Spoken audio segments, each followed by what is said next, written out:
Hi everybody, it's Miss Paula. I sure do miss you guys and I can't wait until we can get back into the gym. But until then, like me, you may be a person who only has a small space in your house to work with. That's okay. We can do a lot of things in a small space and it's a great time to get back to basics. So here are some tumbling skills and balance skills that you guys can work on in a small space. Just a couple of reminders and important things I want to tell you before we get started. First of all, I want to encourage you all to be cooperating with your parents and help them out as much as possible during this time. I also want to make sure that you're following all the CDC guidelines about social distancing and washing your hands and making sure that we keep everyone healthy, yourself and all of your family members. And one other thing, please check with your parents about the appropriate small space and make sure that you and your parents look through the space together and make sure that it is safe to be doing these activities in the space that you're able to work with. So as we typically do, guys, we're going to start this off with a bunch of safety rolls. And I just want to remind you that when we're doing our safety roll, we do want to be keeping our arms crossed across our chest or up by your ears, but you want to try not to use your hands to help you get up. Make sure you stay in a nice tight tuck position until you roll all the way to balance on top of your feet. That way you can stand up without using your hands. All right, 5 safety rolls. Here we go. 1, 2, 3, 4, 1 more, 5. Nice. All right, so the next thing that we're going to do is we're going to make sure we get all stretched out. We're going to start by just stretching up super duper tall, way up on your tippy toes. You can put your feet apart just a little bit. Shoulder length is great. Super duper big stretch. And then I want you to just try to roll down, relax, let everything hang. You can bend your knees just slightly. Try to let your head be nice and loose. And hang from your hips. Just let your body relax. Let's do 3 breaths in and out.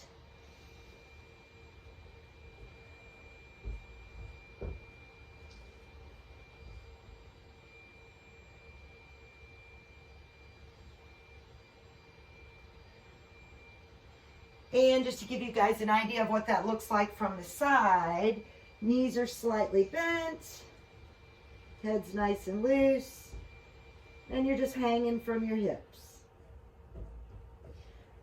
All right, awesome. Now we want to do some nice straddle stretches. So I'm gonna lay crooked in my hallway so that I can reach my toes up to the ceiling and do my 10 straddle scissors. Let's just use our legs like scissors and we're just gonna go apart and together. I've lost count already. All right, 3 more and then we're just gonna hold it. 2 and 3. And now you just wanna hold that. You can put your arms on top. And just holding this for a super long time, like maybe while you watch a video or something like that, is a great way to increase your straddle stretch. And I'm talking about holding it like 15 to 30 minutes would be just fine. But for our purposes, we're not going to hold it that long. We're just going to come on up and I'm going to turn myself around and do my straddle stretch pancake style down to the floor. So nice pancake stretch. Just try to relax and breathe. Try to keep your knees nice and straight. Now when you do this, you do want to try to keep your knees and toes pointed up toward the ceiling and not let your feet and your knees roll in. You do want to try to work that turnout as well. All right, after we practice our straddle, we're going to move into our pike stretch. So I'm going to put my hands down, do a nice slide out. Again, I'm keeping my knees nice and straight and just trying to stretch forward. I'm going to let my head relax.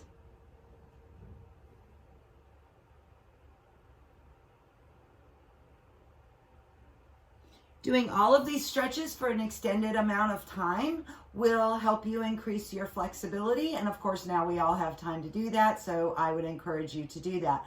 But for our purposes today, we're going to go ahead and move on. So after your straddle and then your pike stretch, we want to get our arms nice and warmed up. I'm just going to do it sitting down here. Just try to make a big circle. You can think backstroke. Awesome. Now I'm going to switch it and go the other direction.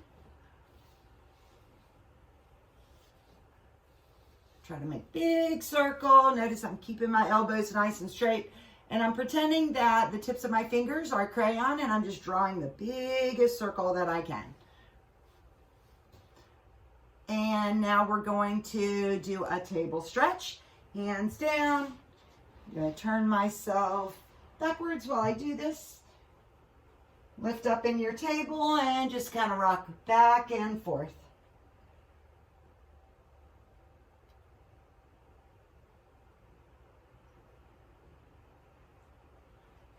Excellent. And after your table is a good time to do your bridge stretch. I'm going to do 5 bridge push-ups and then I'm going to stretch up super tall.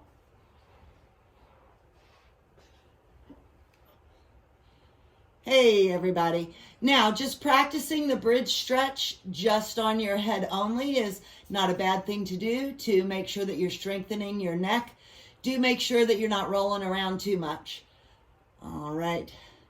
1, 2, 3, 4, 5. And now I'm going to try to stretch as tall as I can. Try to get those arms nice and straight.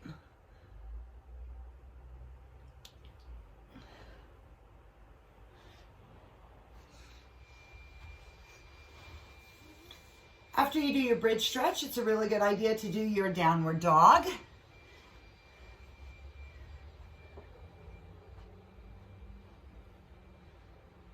Try to make yourself look like a nice big triangle. You want to try to really be pushing those armpits towards your big toe. Try to have nice straight knees and flat feet.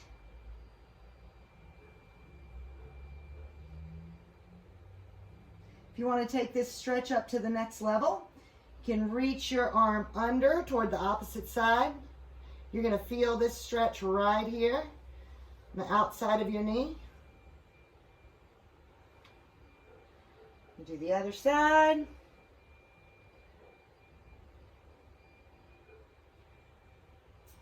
And while I'm down here, I'm just going to do a couple of Achilles stretches. For those of you that don't know, I did tear my Achilles a couple of years ago. So I'm always super careful to make sure I stretch the old Achilles out and prevent injury for myself. All right, awesome.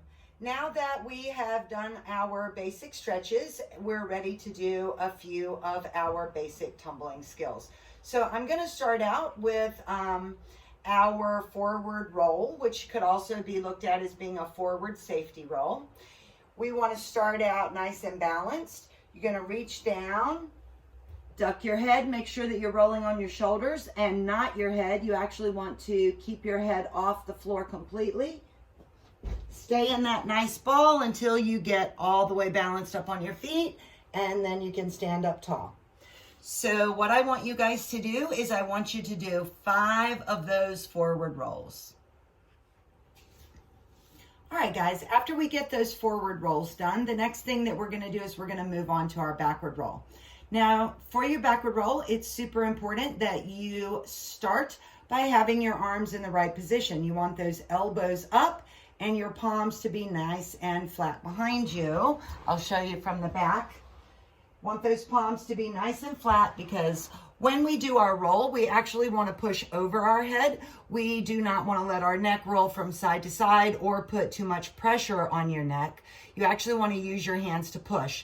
Now, this is going to be more difficult for some of our more beginner students, and I do want to show you that it's entirely possible for you to just start out by doing a little rock and not rolling all the way over, and making sure that your hands and your elbows are in the right position, and it looks like this.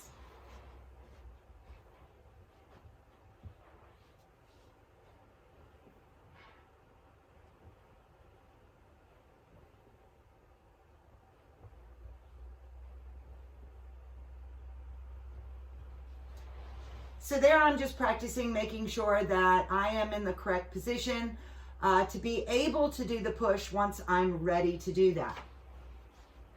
All right, now I'm going to turn myself around, give it the whole backward roll, make sure I do a nice big push, like raise the roof. Right when I get upside down, that way I can push right over my head and my neck doesn't roll to one side or the other. Nice big push. And I want you guys to do 5 of those. All right, guys, after you've had a chance to do your backward rolls, the next thing that we're gonna focus on today is gonna be our tripod. And for that, I really want you to focus on a triangle. So pointy at the top, out to the side, and our nice flat base for our triangle.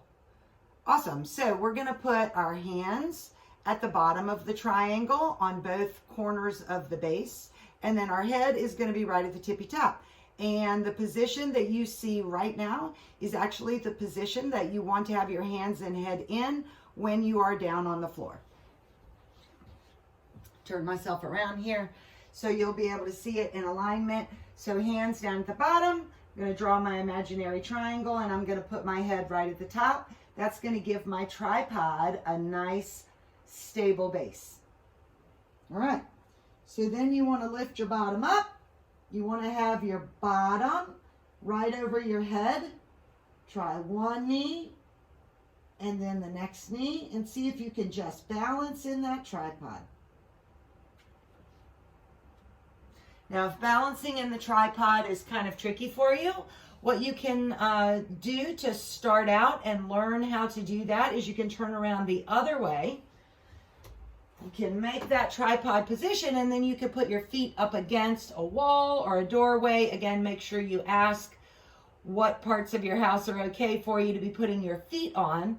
But this is a good way to get started when you're first learning how to do the tripod, to help you actually get yourself into the right position and start to feel that balance.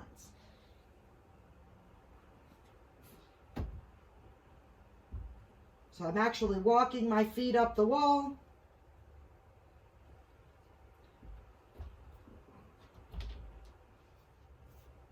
All right, so there are 3 basic skills that I want you guys to practice: your forward roll, your backward roll, and your tripod or headstand.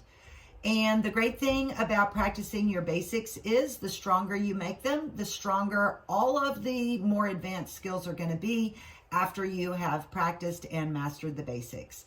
So practice those a couple of times, and next time I'll be back with our next couple of skills. See you later.